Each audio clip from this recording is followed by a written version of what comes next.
اور ایک ابو لولو فیروز مجوسی تھا، آگ کا پجاری، ایران کا رہنے والا، آج بھی اس کی ایک مزار ایران کے اندر ہے جو بابا شجاع الدین ابو لولو فیروز کے نام پر ہے۔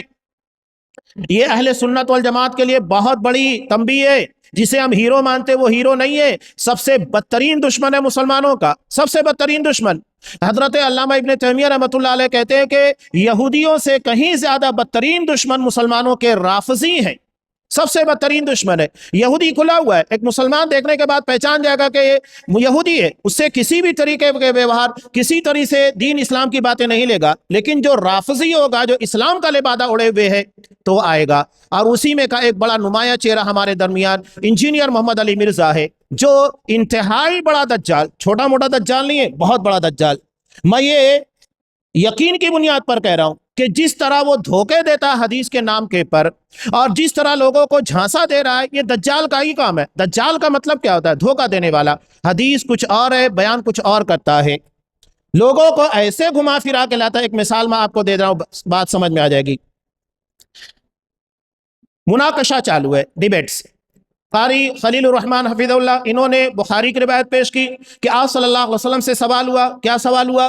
سوال یہ ہوا کہ آپ کے نزدیک سب سے زیادہ محبوب کون ہے؟ تو آپ صلی اللہ علیہ وسلم نے کہا کہ عائشہ۔ صحابہ نے کہا کہ اللہ کے رسول، ہم مردوں کے بارے میں سوال کر رہے ہیں۔ تو کہا کہ عائشہ کے والد ابو بکر صدیق رضی اللہ تعالیٰ۔ بات ختم ہو گئی، یہ نبی کی زبانی ہے۔ اب یہ کہتا ہے دجال، میں صاف طور پر کہہ رہا ہوں، یہ دجال کیا کہتا ہے کہ مستدرک حاکم کے اندر ہے کہ حضرت عائشہ سے خود پوچھ لو کہ نبی علیہ الصلوۃ والسلام کے نزدیک کون محبوب تھا۔ کہاں بخاری کی روایت، کہاں مستدرک حاکم کی روایت، وہ لے کر آ رہا ہے۔ اب میں اسی مکاری آپ کو بیان کر رہا ہوں۔ آپ i+ کے پر دیکھیے گا پوری تفصیل کے ساتھ۔ شیخ صابان بیدار حفظ اللہ ہے، شیخ کفایت اللہ مدنی حفظ اللہ، اللہ ان کو جزائے خیر دے، شیخ سرفراز فیضی حفظ اللہ ہے، بہت اچھے طریقے سے اس کے سارے دجلوں کا، مکاریوں کا پردہ فاش کر رہے۔ تو انہی کے اندر یہ ایک چیز تھی جو میں آپ کو بیان کر رہا ہوں، یہ مستدرک حاکم کی روایت۔ ارے حضرت عائشہ سے پوچھیے، امی عائشہ سے، وہ خود بیان کرے گی۔ حضرت عائشہ سے سوال ہوا کہ اللہ کے رسول صلی اللہ علیہ وسلم کے نزدیک سب سے پیارا کون تھا؟ کہا کہ علی۔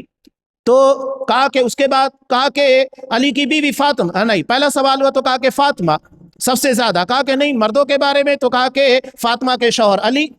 اب یہ لانا چاہ رہے، دیکھو اللہ کے رسول کہہ رہے ہیں ابو بکر صدیق اور حضرت عائشہ، اور حضرت عائشہ خود کہہ رہے ہیں کہ علی اور فاطمہ۔ یہ بہت بڑا مکار ہے۔ یہ کیوں مکار کہہ رہا ہوں اس کو میں؟ یہ روایت ترمذی کے اندر بھی ہے، لیکن وہ ترمذی کا حوالہ کیوں نہیں دیا؟ اس کی وجہ یہ کہ آپ ترمذی اٹھا کر دیکھیں گے، علامہ البانی اور دیگر علماء تحقیقات ہے، علامہ البانی نے لکھا ہے کہ صحیح ہے ضعیف ہے، آپ کو وہیں پر معلوم ہو جائے گا۔ ترمذی کا حوالہ دیتا لوگ پکڑ لیتے، اسے نمبر دینے کا بڑا شوق ہے نا، انٹرنیشنل نمبر کہاں سے لایا ہے؟ جسے حدیث پڑھنے کا، قرآن کی آیت پڑھنے کا تجربہ نہیں، پڑھنا لکھنا نہیں آتا ہے، وہ جاہل آ کر ہم کو سمجھائے گا۔ تو وہ ترمذی کا حوالہ کیوں نہیں دیا؟ ترمذی آپ کھولیں گے سامنے آ جائے گا حدیث ضعیف ہے، ثابت نہیں ہے، تو فوراً اس کا مکر پکڑا جائے گا۔ مستدرک حاکم کا حوالہ کیوں دیا؟ کیونکہ اس کے پر اس طرح سے ابھی تحقیقات لوگوں کے سامنے نہیں آئی ہے، تو لوگ اسے صحیح مان لیں گے کہ مستدرک حاکم صحیح روایت ہے، مان لو۔ یہ اس کی مکاری ہے کہ لوگوں کو کیسے جھانسا دینا ہے، دھوکہ دینا ہے، یہ وہ اختیار کرتا ہے۔ یہ تو میں نے ایک مثال دی، ایسے کتنی مثالیں ہیں، اور اس کے بعد بھی اگر اس کی کوئی تقریر سنتا ہے، میں کہتا ہوں اس سے بڑا جاہل کوئی نہیں۔ جو اس کو سنتا ہے، علماء کو سنیے، علماء کبار ہیں جو واقعتاً قرآن حدیث کا گہرا علم رکھتے ہیں، بصیرت ہے، اور اس کے بعد وہ دین کا کام کر رہے ہیں۔ یہ جاہل لوگ آتے اسی طریقے سے لوگوں کے درمیان خلفشار پیدا کرتے ہیں۔ شیخ علامہ جن کی ہم شرح پڑھ رہے ہیں، محمد بن صالح العثیمین رحمہ اللہ، یہ خود کہتے ہیں کہ دین کا علم علماء سے لینا چاہیے، علماء کے علاوہ سے مت لو، ورنہ نتیجہ کیا ہوگا کہ اگر یہ کام تھوڑا سا کریں گے، فساد بہت برپا کریں گے، تھوڑا سا اچھا کام کریں لیکن فساد بہت لے کر آئیں گے، یہ طے ہے۔ تجربات بھی بتاتے ہیں اور ساری چیزیں بتاتی ہیں کہ تھوڑا موڑا علم رکھنے والے لوگ گرچہ بظاہر اچھا کام کر لیتے ہیں، لیکن اس کے پیچھے، اس کے جلوں میں بڑا فتنہ لے کر آتے، بڑا فساد لے کر آتے۔